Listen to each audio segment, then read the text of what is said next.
Yo, yo, yo, welcome back to Son of a Preacher Man. Soapman is in the house. Okay, so Genesis chapter 4 verses 25 and 26. I forgot to put 25 and 26 at the bottom, but this is what it reads. It says, "And Adam knew his wife again, and she bare a son, and called his name Seth. For God, said she, hath appointed me another seed instead of Abel, whom Cain slew.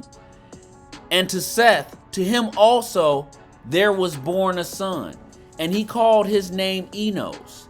And I have in big, bold red print, then began men to call upon the name of the Lord." Okay, so here's what you got to know about what I have in big, bold red print. It says, then began men to call upon the name of the Lord. And what you need to know is that these men that the Bible is talking about that began to call upon the name of the Lord are referred to as the sons of God. Now, the Bible doesn't tell you that. You just have to take my word for it right now. These men that the Bible is talking about in this passage are the sons of God, okay?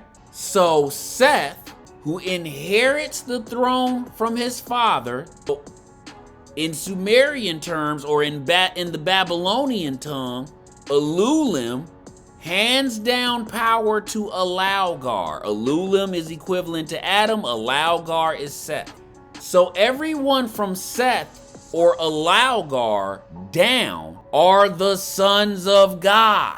Seth and his descendants are the sons of God. Now, the Bible is later going to talk about the sons of God specifically by name in Genesis chapter 6, verses 1 through 4. And it says, "And it came to pass, when men began to multiply upon the face of the earth, and daughters were born unto them, that the sons of God saw the daughters of men that they were fair, and they took them wives of all which they chose." Folks, I just read to you one of, if not the most controversial, highly debated, toxic passages in the entire Bible. All you need to know right now, because I'm gonna tell you, things about to get wild and things about to get very confusing. That's why I gave you a spoiler alert. And I told you, you need to understand this before we proceed any further, that the men that the Bible are talking about, Seth's descendants, who began to call on the name of the Lord, are the sons of God. Understand that now, because things are about to get very confusing, and I'm going to have a hard time explaining things if you don't wrap your head around this right now. Here's why this passage is so confusing. Because people want to think that the sons of God are heavenly angels, and now in modern day times, they want to think that the sons of God are aliens. And here's the ironic thing. Even back during the time of the sons of God, people thought they were angels or aliens and worshiped them as gods. You've heard of the Greek gods of Olympus, deities, gods and half gods, half men and half gods.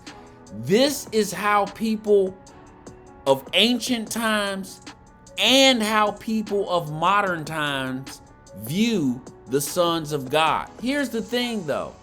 Wasn't there another character in the Bible referred to as the Son of God or the Son of Man? And he too, to this day, is worshiped. He too, to this day, is considered a god. The sons of God were no different. They were very similar to Jesus. They were human, but they were not normal humans. Indeed, they were something special. These were no normal individuals by any stretch. And I don't want to pretend that they were. But they were human. They were not gods. They were not aliens. They were flesh and blood. And they were men and women also. They were the descendants of Adam. And these special capabilities, these special abilities that made them abnormal, they inherited from their ancient ancestor Adam. You see, this all starts with Adam. Adam is a prophet, and this holy bloodline, these descendants of Adam, inherit his ability to prophesy. The sons of God are prophets, and to the average Joe, that would be something very special, especially in ancient times. And so these men were looked upon as though they were gods. They were looked upon as though they were special.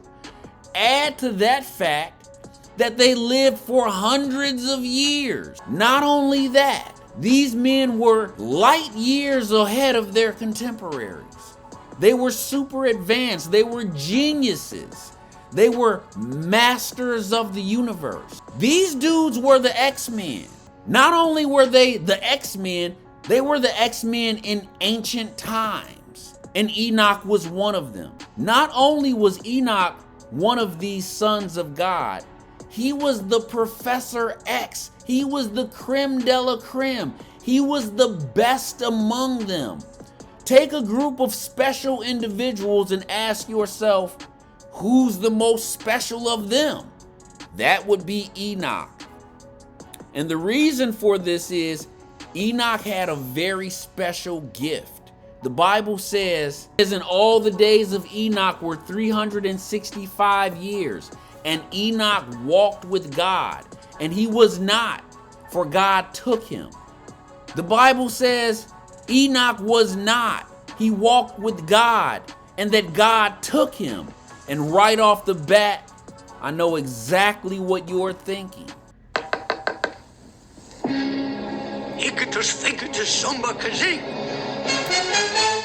The Bible says that Enoch walked with God. And immediately I bet your mind drifts off into the fantasy realm of men walking on clouds.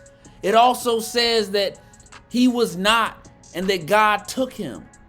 And so people believe that means that Enoch never died. People have went so far nowadays to say what it means is that Enoch was abducted by aliens. This was the first alien abduction of man. This was the first alien encounter of man. This God taking Enoch, the taking of Enoch by God. Here's the thing, folks.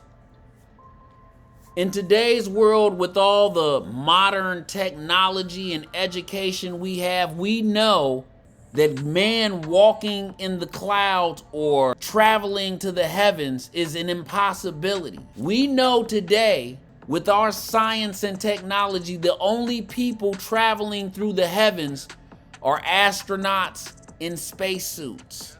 In my last episode, I suggested that what Enoch was experiencing was an outer body experience. I know a little bit about outer body experiences because my mother and grandfather used to have them all the time. My mother still has them to this day.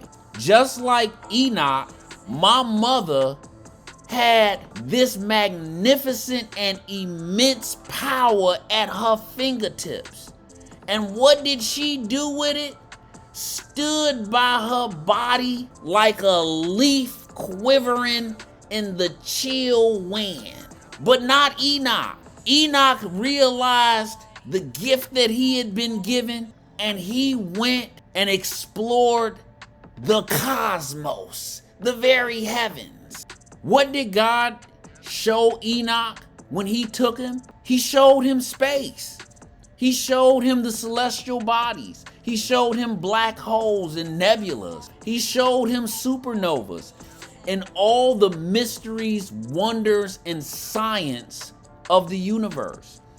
And how does Enoch explain that when he gets back?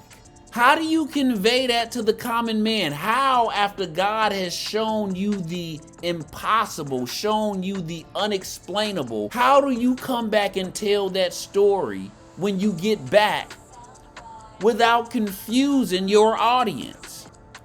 Folks, this gift that Enoch had. He didn't just have it willy-nilly. No, this wasn't just happenstance.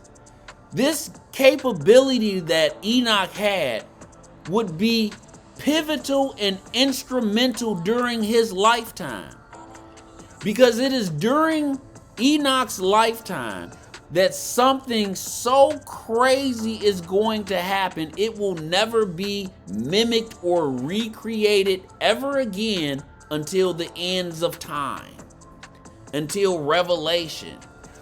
What that event is the fall of the sons of God, also confused with the story of the fallen angels. And we'll get into that in the next episode.